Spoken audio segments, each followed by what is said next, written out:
तो यार हम इस वीडियो में जॉन विक चैप्टर 2 को एक्सप्लेन करने वाले हैं। तो देखो, अगर आप लोगों ने जॉन विक चैप्टर 1 को देखा होगा तो आप लोगों को कहानी तो पता होगा, लेकिन अगर आप लोगों ने जॉन विक चैप्टर 1 नहीं देखा है तो कोई बात नहीं है, मैंने जॉन विक के चैप्टर 1 को भी एक्सप्लेन किया है इस वाले वीडियो में, जिसको आप डिस्क्रिप्शन में दिए हुए लिंक से देख सकते हैं। क्योंकि जॉन विक का चैप्टर 2 जो है चैप्टर 1 को ही कंटिन्यू किया गया है, और अगर आपने जॉन विक चैप्टर 1 नहीं देखा तो जॉन विक चैप्टर 2 समझ में भी नहीं आएगा। तो बहुत ज्यादा जरूरी है कि आपको चैप्टर 1 की कहानी पता होनी चाहिए। तो पहले जॉन विक चैप्टर 1 का एक्सप्लेन देख लो, फिर उसके बाद इस वाले वीडियो को देख लेना। तो चलो अब सीधे जॉन विक चैप्टर 2 के कहानी की ओर बात करते हैं। जॉन विक चैप्टर 1 में वीगो का बेटा जॉन विक का गाड़ी भी चुरा लेता है और उसके पप्पी को भी मार देता है। अब वो जो गाड़ी चुराया था उसके बारे में जॉन विक चैप्टर 1 में बताया नहीं कि वो गाड़ी आखिर गया कहां। तो देखो, वीगो का एक भाई है जिसका नाम है अब्राम, जो कि रशिया का डॉन है। जॉन विक का गाड़ी उसी के पास है, और मूवी के स्टार्टिंग में हम देखते हैं कि अब्राम बोलता है कि हम लोगों को यहाँ से निकलना पड़ेगा वरना जॉन विक आ जाएगा। और ये बात ही कर रहे होते कि वहां पे जॉन विक पहुंच जाता है। जॉन विक अब्राम के अड्डे पे पहुंच जाता है और अपने गाड़ी लेके निकलने लगता है। तभी अब्राम के लोग उसके ऊपर हमला कर देते हैं, पर जॉन विक सबको सिलटा देता है। वहां से सिलटाने के बाद जॉन विक अब्राम के पास आता है। अब्राम की एकदम हवा टाइट रहती है, पर जॉन विक बोलता है कि चलो पीस, ना तुम हमको मारो ना हम तुमको मारेंगे, शांति से जीने दो, शांति से जीने देंगे। वहां से तो इन लोगों का लफड़ा खत्म हो जाता है। फिर जॉन विक चला जाता है अपने घर। जॉन विक अपने गाड़ी को लेकर के घर जाता है और वो ओरेलियो को बुला करके उसे ठीक करने के लिए बोलता है। यस, गाड़ी की बहुत ज्यादा बैंड बज जाती है उस फाइट में। अब देखो, जॉन विक का काम हो चुका है, उसका गाड़ी भी वापस आ गया और उसने बदला भी ले लिया। तो वो अब अपने हथियारों को वहीं पे गाड़ देता जहां से उसने उखाड़ के निकाला था। लेकिन वो कहते हैं ना, हथियार तो गाड़ दोगे लेकिन चलाना कैसे भूल पाओगे। जॉन विक का पुराना यार सेंटिनो वहां पे आता है। सेंटिनो जॉन विक को एक काम करने को बोलता है, लेकिन जॉन विक बिना पूछे ही कि वो काम क्या है मना कर देता है। पर सेंटिनो एक मार्कर दिखाता है जिस पे जॉन विक के अंगूठे का निशान रहता है उसके खून के साथ, जो कि इस बात का प्रमाण है कि सेंटिनो ने एक बार जॉन विक की मदद की थी, और इस मदद के बदले में जॉन विक को भी सेंटिनो की मदद करनी पड़ेगी, चाहे वो छोटा हो या बड़ा हो, कैसा भी मदद हो, लेकिन मदद तो करना पड़ेगा। और इसीलिए जॉन विक को ये काम करना ही पड़ेगा, क्योंकि वो मार्कर का वैल्यू बहुत ज्यादा होता है जॉन विक के यूनिवर्स में। पर फिर भी जॉन विक मना कर देता है। सेंटिनो बाहर जाता है, अपने गाड़ी से एक वेपन निकालता है और उससे जॉन विक के घर के ऊपर हमला कर देता है, जिसकी वजह से उसका घर पूरी तरह से बर्बाद हो जाता है। लेकिन जॉन विक और उसका कुत्ता बच जाता है।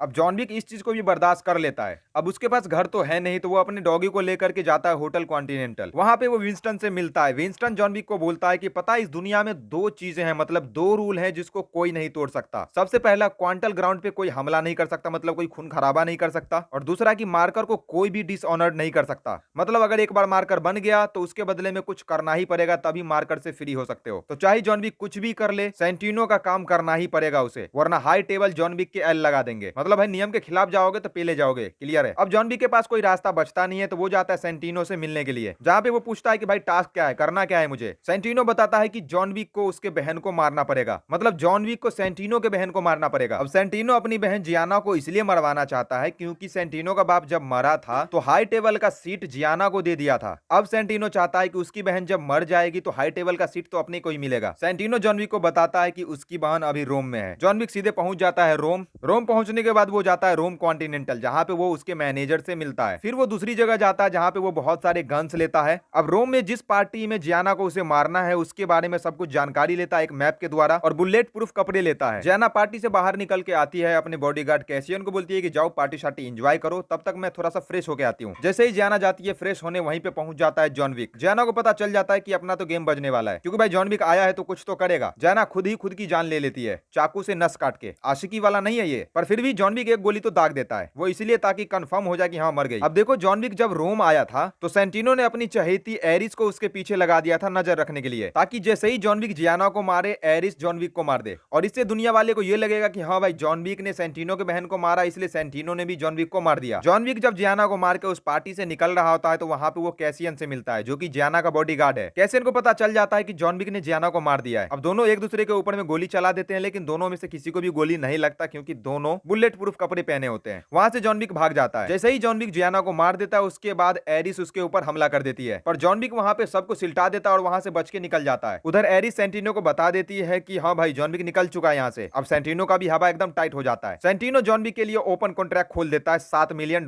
के लिए, मतलब जो भी जॉन विक को टपकाएगा उसको $7 मिलियन मिलेगा। और ये चीज पूरे दुनिया वालों को पता चल जाता है, वर्ल्ड वाइड। क्योंकि ओपन कॉन्ट्रैक्ट जब लगाया जाता है ना, तो जितने भी गुंडे माफिया लोग हैं सबके पास मैसेज पहुंच जाता है टारगेट का, और टारगेट को मारने का कितना इनाम है और टाइम कितना है, सब कुछ। सेंटिनो होटल कॉन्टिनेंटल में विंस्टन से मिलता है। विंस्टन बोलता है कि अब मार्कर पूरा हो चुका है क्योंकि जॉन विक ने तुम्हारा काम पूरा कर दिया, तो इसलिए अब इस रजिस्टर पे साइन करो और मार्कर को पूरा कर दो। सेंटिनो रजिस्टर के ऊपर साइन कर देता है और मार्कर को पूरा कर देता है अपनी अंगूठा दे करके। विंस्टन सेंटिनो को बोलता है कि तुमने डेविल के पीठ के ऊपर वार किया है, तुमने उसे उस दुनिया से बाहर निकाल के ले आया, अब तुम्हारा बहुत बुरा हाल होने वाला है, चाहे तुम कुछ भी कर लो जॉन विक तुमको छोड़ेगा नहीं। दूसरी ओर हम देखते हैं कि जॉन विक के ऊपर कॉन्ट्रैक्ट किलर हमला कर देते हैं, पर जॉन विक सबको एकदम सिलटा करके जाता है एक मेट्रो में। मेट्रो में उसे मिलता है कैसियन। अब कैसियन और जॉन विक के बीच एक फाइट होता है, हेवी फाइट। उस फाइट में कैसियन हार जाता है, पर जॉन विक कैसियन को मारता नहीं है, जीने का एक अवसर दे देता है कि चलो भाई तुम भी क्या याद रखोगे। जॉन विक वहां से चला जाता है। पूरे शहर का कॉन्ट्रैक्ट किलर जॉन विक के पीछे पड़ा होता है। अब जॉन विक इन सभी कॉन्ट्रैक्ट किलर से पीछा छुड़ाना चाहता है, तभी वो जाता है और एक भिखारी से मिलता है। जॉन विक भिखारी को कहता है कि उसे बाउडी किंग से मिलना है। अब वो जो भिखारी होता है बाउडी किंग का आदमी होता है, वो उसे ले जाता है बाउडी किंग के पास। बाउडी किंग बहुत बड़ा डॉन है जो कि अंडर द टेबल काम करता है। अब जॉन विक किंग से पूछता है कि सेंटिनो का पता बताओ, पर किंग के ना चाहते हुए भी जॉन विक को उसे सेंटिनो का पता बताना पड़ता है, क्योंकि जॉन विक बताता है कि सेंटिनो को अगर हाई टेबल का सीट मिल गया तो वो सबसे पहले अंडर द टेबल काम करने वाले गुंडों को मारेगा,